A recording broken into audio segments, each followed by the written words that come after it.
बिस्मिल्लाहिर्रहमानिर्रहीम। Dear students, I hope कि आप सब खैरियत से होंगे। डियर स्टूडेंट्स, हम चैप्टर नंबर 18 इलेक्ट्रॉनिक्स लेके चल रहे हैं और लास्ट वीडियो में हमने टॉपिक डिस्कस किया था ट्रांजिस्टर एज एन एम्पलीफायर, जो कि इम्पोर्टेंट लॉन्ग क्वेश्चन था और हमने बड़ी डिटेल में उसको देखा था। आज के इस वीडियो में हमारा टॉपिक है ट्रांजिस्टर एज अ स्विच, कि हम एक ट्रांजिस्टर को एज अ स्विच ऑन या ऑफ के तौर पे कैसे यूज़ करते हैं। तो ये टॉपिक आपके इस चैप्टर का कोई इंपॉर्टेंट लॉन्ग क्वेश्चन नहीं है, बल्कि शॉर्ट और एमसीक्यूज़ के पॉइंट ऑफ व्यू से है। और सबसे इम्पॉर्टेंट इसकी सर्किट डायग्राम होगी, जिसको आपने अच्छे तरीके से समझना है। तो डियर स्टूडेंट्स, ये हमारे पास सर्किट डायग्राम है जिसमें हमने एक NPN ट्रांजिस्टर यूज़ किया है। कौन सा ट्रांजिस्टर? NPN ट्रांजिस्टर यूज़ करना है जी। और ये हमारे पास बेस, एमीटर और कलेक्टर वाली साइड्स हैं। और जब आप NPN ट्रांजिस्टर यूज़ करते हैं तो आपने प्रीवियस वीडियो के अंदर ये बात याद रखी थी कि हमारे पास दो ही सर्किट्स बनते हैं, एक इनपुट सर्किट और दूसरा आउटपुट सर्किट। तो इसी के साथ आपने ये बात भी याद रखी थी कि इनपुट सर्किट को हमेशा आपने फॉरवर्ड बाइस्ड मोड पे रखना है और आउटपुट सर्किट को आपने रिवर्स्ड बाइस्ड मोड पे रखना है। तो यहाँ पे चेक करें, बेस को हमने बैटरी के पॉजिटिव टर्मिनल से कनेक्ट किया हुआ है और एमीटर वाली साइड को बैटरी के नेगेटिव टर्मिनल से कनेक्ट किया हुआ है। तो इसका मतलब ये input circuit forward biased mode पे रखा गया है। बिल्कुल ठीक। इसी तरह आप यहाँ पे चेक करें VCC, और VCC हाई पोटेंशियल है as compare to the VBB। तो अब यहाँ पे देखें, बैटरी का पॉजिटिव टर्मिनल कलेक्टर वाली साइड से कनेक्ट किया गया, तो इसका मतलब output circuit reverse biased mode पे रखा गया। ठीक हो गया यहाँ तक। अब डियर स्टूडेंट्स, इसमें हमारे पास जो स्विच यूज़ किया गया है, ये वाला स्विच, ये कोई अलग से स्विच नहीं है कि जिसको आप अपनी मर्जी से बैठ के ऑन या ऑफ कर रहे हैं, नहीं, बल्कि हमने इस ट्रांजिस्टर को किस तरह से स्विच ऑन या ऑफ के तौर पे यूज़ करना है, उसी चीज़ को समझाने के लिए यहाँ पे एक स्विच का बिहेवियर शो किया गया। ठीक है जी। तो अब डियर स्टूडेंट्स, इसको स्टार्ट कुछ इस तरह से करते हैं कि इस डायग्राम में आपने तीन बातें याद रखनी है। Number 1, collector and emitter behaves as terminals of the switch. याद रहे कि आउटपुट सर्किट में जो कलेक्टर और एमीटर के टर्मिनल्स हैं, इनको हम स्विच के तौर पे यूज़ कर रहे होंगे। उसके बाद सेकंड पॉइंट क्या है कि इसी कलेक्टर और एमीटर के टर्मिनल्स के अक्रॉस आपने एमीटर कनेक्ट किया हुआ है, जो कि आपको करंट की वैल्यू मिली एम्पेयर में शो कर रहा होगा। तो जाहिर सी बात है कि आप जो आउटपुट लेंगे वो कलेक्टर एमीटर के अक्रॉस लेंगे।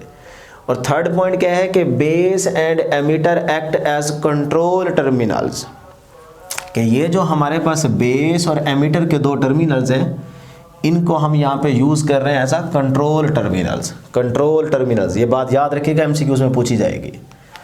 तो अब डियर स्टूडेंट्स, इस सर्किट डायग्राम में आपके पास दो लूप बन रहे हैं। एक ये वाला लूप, लूप 1, ये आ गया जी लूप 1, और ये आ गया जी लूप 2। तो डियर स्टूडेंट्स, हम क्यों ना इस लूप 1 से भी एक इक्वेशन मैथमेटिकली फाइंड आउट कर लें इनपुट वोल्टेज की, और एक लूप 2 से आउटपुट वोल्टेज की इक्वेशन मैथमेटिकली फाइंड आउट कर लें। उसके बाद हम देख सकें कि भाई किस तरह से ट्रांजिस्टर जो है वो ऑन या ऑफ के तौर पे यूज़ हो रहा होगा। ठीक है जी। तो अब डियर स्टूडेंट्स, इस सर्किट से लूप 1 से हम जो इनपुट वोल्टेज की इक्वेशन फाइंड आउट करेंगे, उसके लिए KVL को यूज़ करेंगे, किरचॉफ वोल्टेज लॉ। तो बाय यूजिंग KVL हम इससे भी एक इक्वेशन फाइंड आउट करेंगे, और बाय यूजिंग KVL यहाँ से भी एक इक्वेशन मैथमेटिकली फाइंड आउट करेंगे। तो पहले करते हैं जी इस लूप से।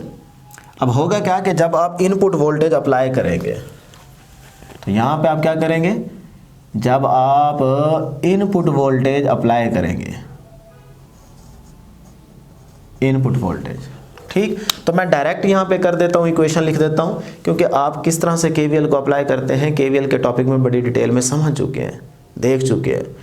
तो फिर डायरेक्ट कैसे करेंगे जी, input voltage is equal to, अब जब आप वोल्टेज अप्लाई करते हैं तो बेस पे आपके पास यहाँ पे क्या होगी, रेजिस्टेंस लगी होगी RB।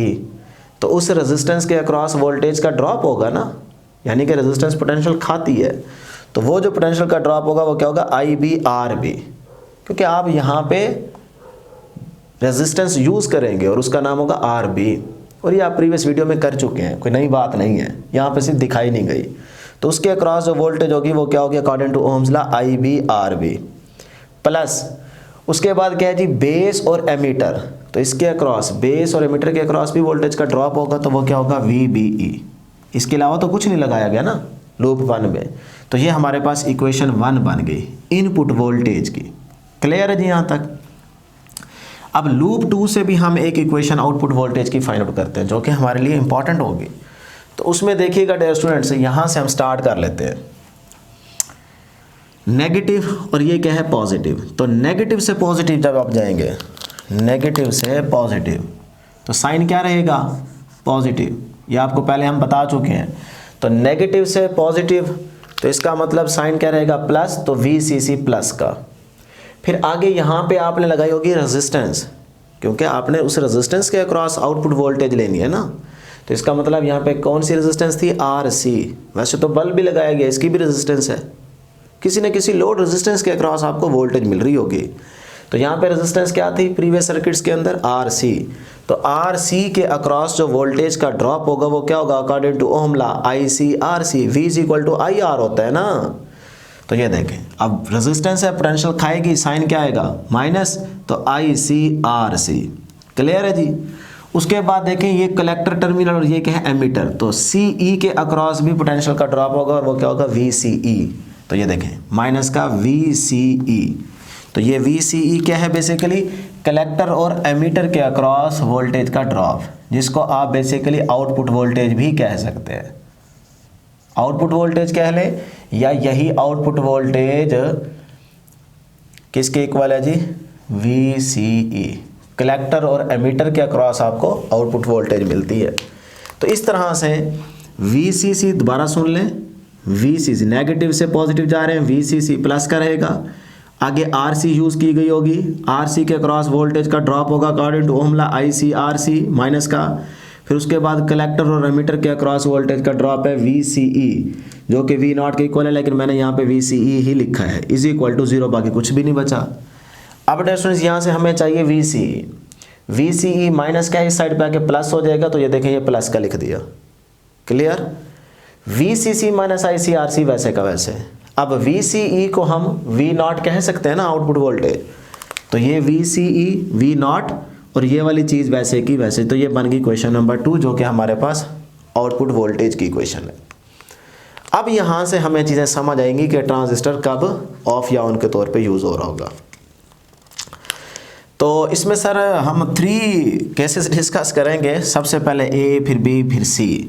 तो A केस हम देखते हैं। अब डियर स्टूडेंट्स आप गौर करें कि ट्रांजिस्टर जो है सपोज कर लेते हैं कि सिलिकॉन का हो सकता है जर्मेनियम का हो, आपको तो नहीं गारंटी ना, लेकिन हम सपोज कर लेते हैं कि सिलिकॉन, ज़्यादातर हम सिलिकॉन को ही यूज़ करते हैं। और आपको ये बात याद होगी कि 2 डायोड्स को बैक टू बैक या फ्रंट टू फ्रंट हम कनेक्ट करते हैं तो ट्रांजिस्टर बनता है। तो इसका मतलब वहाँ पे पोटेंशियल बैरियर भी होगा कि नहीं होगा। तो इसका मतलब जब डायोड की बात आ गई तो या तो वो सिलिकॉन का आपने बनाया होगा या जर्मेनियम का बनाया होगा या किसी और मटेरियल का बना होगा, लेकिन हम ज़्यादातर सिलिकॉन ही सेमीकंडक्टर डिवाइस यूज़ करते हैं। तो सपोज कर लो जी ये जो NPN ट्रांजिस्टर यूज़ किया गया ये सिलिकॉन का है। अब सिलिकॉन का जो पोटेंशियल बैरियर की वैल्यू होती है वो कितनी होती है 0.7। तो पोटेंशियल बैरियर क्या है 0.7। तो इसीलिए मैं 0.7 को ही लेके चल रहा हूँ कि मैंने NPN ट्रांजिस्टर को सिलिकॉन का ही सपोज किया हुआ है।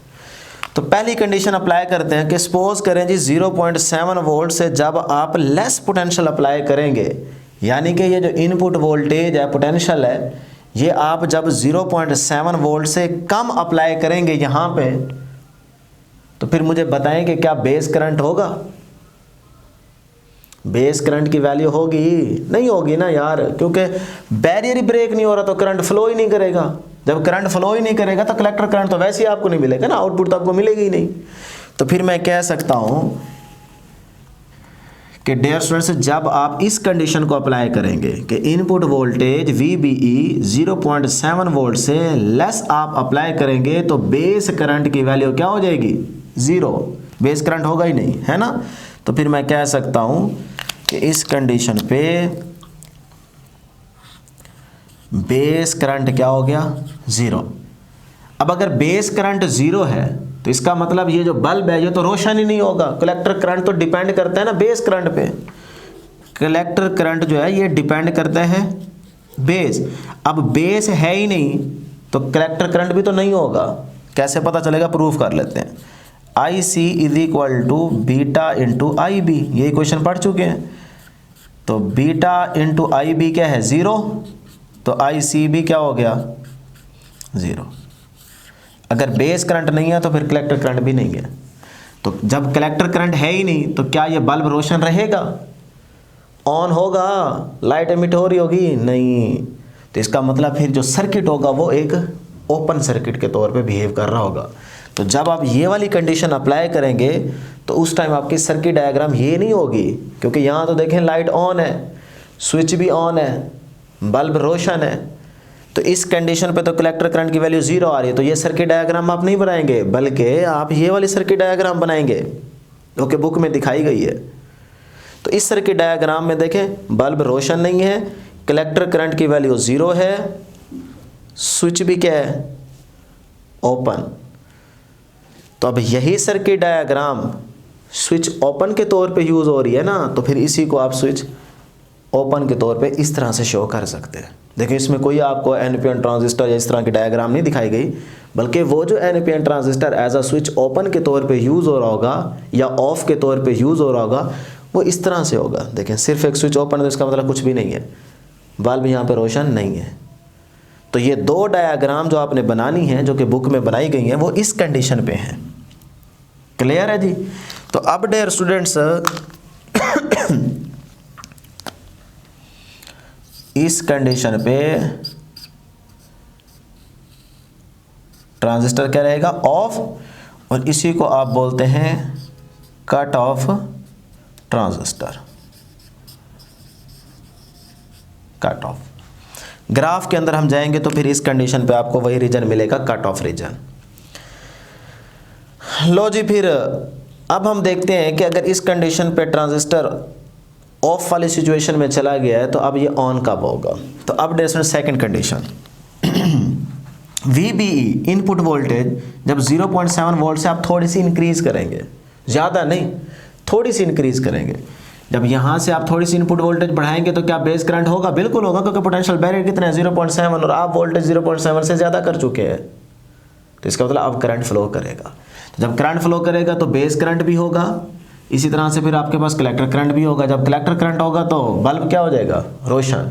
लेकिन जब आप VBE हल्की सी ज़्यादा करेंगे ना, थोड़ी सी ज़्यादा करेंगे 0.7 से, तो फिर गारंटी नहीं है कि बल्ब रोशन रहेगा। तो सेकंड कंडीशन में कोई गारंटी नहीं है कि आपका ट्रांजिस्टर ऑन वाली सिचुएशन में चला जाए, बल्ब रोशन हो जाए, ये गारंटी नहीं है, हो भी सकता है और नहीं भी हो सकता। थर्ड वाली कंडीशन में गारंटी है, ठीक है। तो इसलिए सेकंड वाली कंडीशन में आप एक्टिव मोड कहेंगे कि ट्रांजिस्टर एक्टिव मोड में चला गया है। तो उसके लिए आप फिर ये निशानी याद रख लें कि जब VBE 0.7 से आप थोड़ी सी ज़्यादा करेंगे तो बेस करंट होगा। इसका मतलब IB नॉट इक्वल टू 0। तो अगर IB नॉट इक्वल टू 0 तो फिर IC भी नॉट इक्वल टू 0, ऐसी है ना। तो इसका मतलब अब IC की वैल्यू कुछ ना कुछ है, करंट फ्लो करेगा, सही है। लेकिन जब IC की वैल्यू 0 नहीं है तो फिर आउटपुट वोल्टेज इस टाइम क्या होगी, VCC माइनस IC RC, ये इक्वेशन है ना। तो अब स्टूडेंट्स इसमें ज़रा गौर कीजिएगा, IC की वैल्यू इसका मतलब यहाँ से बढ़ गई है, इसके कंपैरेटिवली बढ़ गई, तो ये पूरी वैल्यू बढ़ जाएगी, और वो वैल्यू इसमें से कम करेंगे तो इसका मतलब आउटपुट क्या हो जाएगी, कम हो जाएगी ना। फिर से सुन लें, जब IC बढ़ेगा तो ये पूरा फैक्टर बढ़ेगा, तो ये फैक्टर जब बड़ा हो जाएगा तो इसमें से क्या हो रहा है, माइनस निकल रहा है, तो पीछे ओवरऑल आंसर इसका क्या हो जाएगा, कम हो जाएगा। तो इसका मतलब जब बेस करंट 0 नहीं होगा, IC 0 नहीं होगा, तब आउटपुट जो वोल्टेज है ये क्या हो रही होगी, डिक्रीज हो रही होगी, डिक्रीज हो जाएगी। इस टाइम ट्रांजिस्टर जो है वो एक्टिव मोड की कंडीशन में चला गया है। अब आते हैं थर्ड कंडीशन में कि अब VB को थोड़ा सा आप ज़्यादा इंक्रीज करें। जब आप इनपुट वोल्टेज बढ़ाएंगे, इंक्रीज कर रहे होंगे, तब बेस करंट और बढ़ जाएगा। जब बेस करंट बढ़ेगा इधर से कलेक्टर करंट बढ़ जाएगा। तो फिर मैं लिख सकता हूँ ना कि VB को जब आप ज़्यादा इंक्रीज करेंगे तो फिर बेस करंट इंक्रीज हो जाएगा, बेस करंट के इंक्रीज होने से कलेक्टर करंट भी इंक्रीज हो जाएगा। अच्छा, इतना इंक्रीज नहीं करना कि आप ट्रांजिस्टर को ही जला बैठे, ट्रांजिस्टर को ही जला बैठे हैं, इतना भी इंक्रीज़ नहीं करना, इतनी भी ज़्यादा वोल्टेज अप्लाई नहीं करनी। ये बात यहाँ पे रखनी है, बस इतनी करनी है कि कलेक्टर करंट इंक्रीज़ का मतलब क्या हो जाए कि उसकी मैक्सिमम वैल्यू आप लें। ठीक, अब ये हमें कैसे पता चलेगा कि भाई कलेक्टर करंट की वैल्यू जो लार्ज हम यूज़ करने जा रहे हैं या लेनी है या मैक्सिमम लेनी है, तो उसके लिए कंडीशन आपने याद रखनी है कि जो रेजिस्टेंस होगी ना उसके अक्रॉस आपके पोटेंशियल का ड्रॉप जो होना चाहिए वो 0.1 वोल्ट का होना चाहिए। तो उस कंडीशन पे आपके पास कलेक्टर करंट की वैल्यू क्या होगी, लार्ज। तो उस टाइम ट्रांजिस्टर स्विच ऑन के तौर पे यूज़ हो रहा होगा। ये फिर से सुन लीजिएगा, ठीक है। तो कलेक्टर करंट मैक्सिमम मतलब इंक्रीज, तो उस सिचुएशन में जो आउटपुट वोल्टेज होगी VCC माइनस ICRC, तो IC देखें अब मैक्सिमम हो गया, बढ़ गया है। तो जब ये मैक्सिमम होगा तो ये पूरा फैक्टर क्या हो जाएगा, ये पूरा फैक्टर मैक्सिमम। तो ये मैक्सिमम वैल्यू जब इसमें से ये देखें माइनस निकल जाएगी तो पीछे इसका आंसर क्या हो जाएगा, कम नहीं हो जाएगा। तो V0 क्या हो जाएगा, डिक्रीज हो जाएगा। अब V0 इतना डिक्रीज हो जाएगा कि एक सैचुरेशन वाली कंडीशन में आ जाएगा। तो उस टाइम जो ट्रांजिस्टर होगा वो एज अ स्विच ऑन के तौर पे यूज़ हो रहा होगा। तो इस कंडीशन पे स्विच क्या हो जाएगा, ऑन। इस कंडीशन पे आप ये वाली सर्किट डायग्राम बनाएंगे। देखें स्विच क्या है, क्लोज, ऑन, और इधर से बल्ब भी क्या है, लाइट को एमिट कर रहा है, रोशन हो गया। तो इस time transistor as a switch on के तौर पे यूज़ हो रहा होगा। और आप ये दो डायग्राम बनाएंगे, एक ये वाली और एक ये वाली। तो इसमें देखें डायग्राम वही है लेकिन स्विच क्या है, ऑन, बल्ब भी क्या है, रोशन। तो इस तरह डियर स्टूडेंट्स इस कंडीशन पे आपने देखा कि आप किस तरह से ट्रांजिस्टर को स्विच ऑन या ऑफ के तौर पे यूज़ कर रहे हैं। अब यही जो मैंने यहाँ पे मैथमेटिकल आपको समझाया है उसी को यहाँ पे लिखा है कि अगर ये शॉर्ट में आता है तो आप सिर्फ इतना काम कर दें। ये लिख देंगे तो अच्छी बात है, अदरवाइज़ आप सिर्फ ये दो कंडीशन अप्लाई करेंगे। देखें टर्निंग द स्विच ऑफ कब हुआ, इस कंडीशन पे हुआ ना। तो कलेक्टर करंट कैसे जीरो आया, IC is equal to beta IB, IC is equal to beta into IB की वैल्यू क्या है, ज़ीरो। IB की वैल्यू क्या है, ज़ीरो। तो इस कंडीशन पे IB ज़ीरो है ना, तो ये वाली बात आप यहाँ से लिख देंगे। इसी तरह से टर्निंग द स्विच ऑन, तो टर्निंग स्विच ऑन की जो कंडीशन है वो यहाँ से लिखनी है कि आप इतनी करंट कलेक्टर की वैल्यू इंक्रीज कर दें कि जो आपके पास रेजिस्टेंस के अक्रॉस पोटेंशियल का ड्रॉप है वो कितना है, 0.1 वोल्ट। ये बुक में अंडरलाइन कर लें, ये आपका इंपॉर्टेंट MCQs है। तो यही डियर स्टूडेंट्स आपके ट्रांजिस्टर एज अ स्विच के टॉपिक की डिस्कशन थी। अब लास्ट में हमारे पास यहाँ पे एक ग्राफ आएगा कि इस कंडीशन पे स्विच ऑफ, इस कंडीशन पे एक्टिव मोड और इस कंडीशन पे ऑन। तो वही चीज़ अगर आप ग्राफ में देखें इनपुट वोल्टेज और आउटपुट वोल्टेज के बिटवीन ग्राफ ड्रा करना चाहें तो वो कुछ इस तरह से होगा। देखें स्टार्ट में क्या था, 0.7 वोल्ट से इनपुट वोल्टेज क्या थी, लेस। जब इनपुट वोल्टेज लेस थी या VBE भी कह सकते हैं इसको, 0.7 वोल्ट से, तो फिर डियर स्टूडेंट्स आपने देखा था कि जो आउटपुट वोल्टेज आई थी, अच्छा क्या आई थी, यहाँ से देखते हैं, IC 0 RC 0, तो V0 VCC के बराबर नहीं हो जाएगा, यहाँ से बल्कि निकाल लें आप, V0 is equal to IC 0, तो यहाँ पुट करें 0, 0 को RC से मल्टीप्लाई, 0 सारा 0, तो V0 VCC के बराबर हो जाएगा ना। तो इसका मतलब इस कंडीशन पे V0 जो है वो VCC जो कि एक हाई पोटेंशियल था उसके क्या है, इक्वल आ रही है। तो फिर ग्राफ में V0 मैक्सिमम आ रही है ना, किसके इक्वल आ रही है, VCC। तो फिर इसका मतलब यहाँ पे क्या है, कांस्टेंट है, मैक्सिमम वैल्यू है। तो मैं सपोज कर लेता हूँ वैल्यू यहाँ पे है। लो जी, पहले केस में ये आपके पास ग्राफ बन गया। और इस सिचुएशन में ट्रांजिस्टर क्या है, ऑफ वाली सिचुएशन में, और इसी को बोलते हैं आप कट ऑफ रीजन। क्या बोलते हैं, कट ऑफ रीजन। उसके बाद आपने क्या किया, 0.7 वोल्ट से इनपुट वोल्टेज को इंक्रीज किया, बढ़ाया। तो इनपुट वोल्टेज या VBE अब ग्रेटर है 0.7 वोल्ट से, तो फिर आपने क्या देखा था भाई, आउटपुट वोल्टेज जो है वो क्या हो गई है, डिक्रीज। आउटपुट वोल्टेज क्या होगी इस कंडीशन पे, डिक्रीज हो गई है। तो अब डिक्रीज कैसे होगी, तो ग्राफ देख लेते हैं जी। 0.7 वोल्ट पे ये, अब 0.7 से लेस आपने की, सॉरी VB बढ़ाया 0.7 से, बढ़ाने का मतलब अब इस तरफ जा रहे हैं ना, ये देखें ठीक। अब 0.7 वोल्ट से आपने बढ़ाया है, इंक्रीज किया है, तो वोल्टेज क्या होगी, डिक्रीज होगी। आउटपुट वोल्टेज क्या हो गई, डिक्रीज। लो जी, फिर ये ग्राफ आ रहा है, बल्कि रेड से ही बनाए, ये यहाँ पे थे आप, तो ये कम होते होते होते होते होते होते होते होते यहाँ पहुँच गए। देखें 0.7 वोल्ट से आपने वोल्टेज को इंक्रीज किया, तो V0 आउटपुट वोल्टेज कम होते होते होते होते होते होते होते यहाँ तक आ गए, डिक्रीज हो गई ना। इतनी डिक्रीज नहीं होगी कि ज़ीरो हो जाए, तो यहाँ पे आ गई। उसके बाद थर्ड कंडीशन, फिर और VB को आप इंक्रीज करें। जब आप और VB को इंक्रीज करेंगे, यहाँ से देखें और बढ़ा रहे हैं आप, VB को क्या कर रहे हैं या Vin को क्या कर रहे हैं, इंक्रीज कर रहे हैं, तो फिर आउटपुट वोल्टेज और ज़्यादा डिक्रीज हो जाएगी, इतनी कि वो सैचुरेशन वाली कंडीशन में चली जाएगी, यानी कि नियरली इक्वल टू ज़ीरो हो जाएगी। ज़ीरो नहीं होगी कभी भी, nearly equal to zero, zero के लगभग पहुंच जाओगे आप। तो फिर आपके पास ग्राफ भी ऐसे बनेगा, इनपुट वोल्टेज को बढ़ाया, आउटपुट वोल्टेज डिक्रीज हो जाएगी फर्दर, तो ये देखें जी, ये और मज़ीद डिक्रीज हो जाएगी और फिर सैचुरेशन वाली सिचुएशन में चली जाएगी, सैचुरेट हो गई है। अब देखें ज़ीरो पे नहीं आई, लेकिन ज़ीरो के बिल्कुल करीब है, तो इस रीजन में आप देख सकते हैं कि आपके पास आउटपुट वोल्टेज क्या हो गई है, डिक्रीज हो गई है।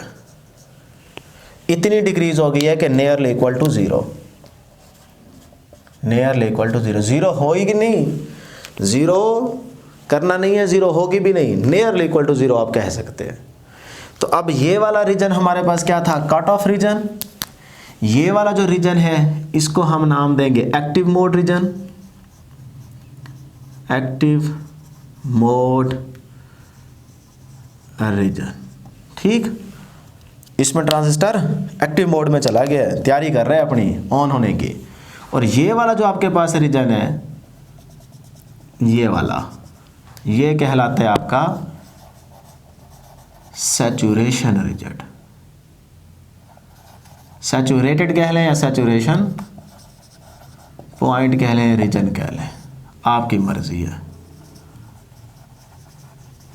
सैचुरेटेड, ठीक है। तो ये हमारे पास इस कंडीशन में ट्रांजिस्टर ऑन हो जाएगा। लो जी, इतनी सी डिस्कशन थी ट्रांजिस्टर एज आ स्विच के टॉपिक की।